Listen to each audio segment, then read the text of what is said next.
एक बार चंद्रवंशी राजकुमार भरत बुद्ध के सानिध्य भिक्षु के रूप में दीक्षित हुए। बुद्ध अपने भिक्षुओं को उपदेश देने के साथ साथ उनको भिक्षाटन के लिए भेजते थे, जहां से उनको भिक्षा मिलती। भरत को महात्मा बुद्ध ने भिक्षा लेने के लिए एक श्रविका के घर पर भेजा। भरत रास्ते में चलते हुए सोच रहे थे कि ना जाने आज खाने में क्या मिलेगा। हमेशा महल में खाने के लिए अनगिनत स्वादिष्ट भोजन मिलते थे, लेकिन आज जो भी मिलेगा उसी से काम चलाना पड़ेगा।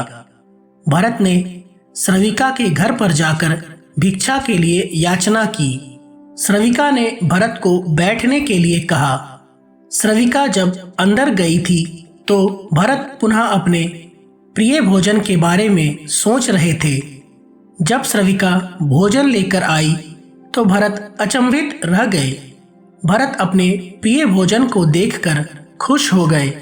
भरत भिक्षा ग्रहण करने लगे। भिक्षा ग्रहण करते हुए भरत सोचने लगे कि उनको हमेशा खाना खाने के बाद कुछ समय विश्राम करने की आदत है, लेकिन आज उन्हें यहाँ से खाना ग्रहण करने के बाद धूप से होकर वापस आश्रम पहुंचना है।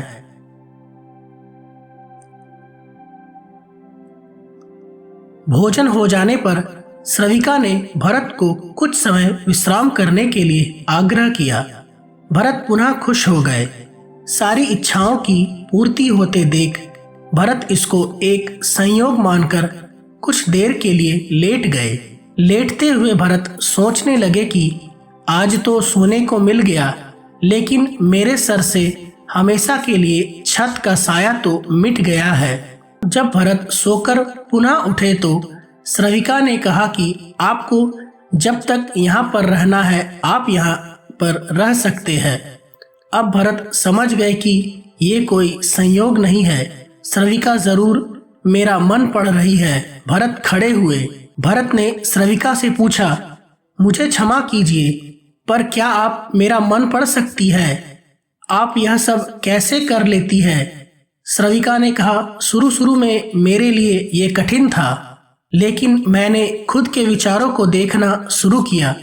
शुरू में मेरे विचारों की संख्या अनगिनत थी, पर मैंने अपना पूरा ध्यान उन विचारों पर केंद्रित किया। मैंने बिना पक्ष विपक्ष के अपने विचारों को देखना जारी रखा। धीरे धीरे मेरे विचारों की संख्या कम होती गई। धीरे धीरे मेरे विचारों की संख्या कम होती गई। मेरे सारे व्यर्थ विचार दूर होते गए।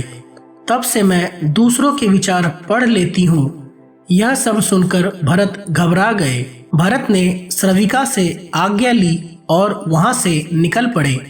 रास्ते में चलते हुए भरत अपने मन के विचारों का स्मरण करने लगे। भरत के मन में श्रविका के बारे में अश्लील विचार आए। श्रविका ने भरत के बारे में क्या सोचा होगा? भरत को खुद पर शर्म आ रही थी। भरत आश्रम पहुंचे। भरत ने बुद्ध से कहा कि अब से वह कभी भिक्षाटन के लिए नहीं जाएंगे। बुद्ध ने भरत को नीचे बैठाया और कहा, क्या हुआ? तुम मुझे अपनी व्यथा विस्तार से बताओ। भरत ने विस्तार से सारी बात बताई। भरत की बातों को सुनकर बुद्ध ने कहा कि आज से 7 दिनों के लिए श्रविका के घर पर भिक्षा के लिए तुम ही जाओगे, लेकिन तुमको कुछ बातों का ध्यान रखना पड़ेगा। कल तुम जाते हुए अपने चित्त को पूरे होश में रखना। तुम्हारे अंदर कौन से विचार उठ रहे हैं उन पर ध्यान केंद्रित करना। होशपूर्ण और जागृता के साथ ध्यान करना कि कौन सी वासना तुम्हारे भीतर उठ रही है।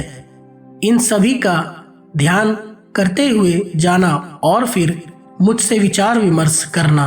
अगले दिन भरत बुद्ध के बताए अनुसार पूरे मार्ग में अपने होश को जागृत रखते हुए चल रहा था। भिक्षु आज पूरी तरह से जगा हुआ था। जैसे जैसे श्रविका का घर नजदीक आ रहा था, भरत की घबराहट बढ़ रही थी। भरत ने अपनी घबराहट को एक तरफ करते हुए बुद्ध के विचारों पर ध्यान केंद्रित किया। जब भरत श्रविका के घर पर पहुंचा तो उसके दिमाग में केवल एक सन्नाटा था, जिसके भीतर कोई वासना नहीं, कोई कामना नहीं, ना कुछ अच्छा पाने की इच्छा थी। भिक्षु भरत ने भिक्षा ली, ग्रहण की और वहां से वापस निकल गया। आज भरत रास्ते में नाचते हुए आया। आज उसको जिस आनंद की अनुभूति हुई वह अद्भुत थी। आज से पहले इस आनंद को उसने कभी महसूस नहीं किया था।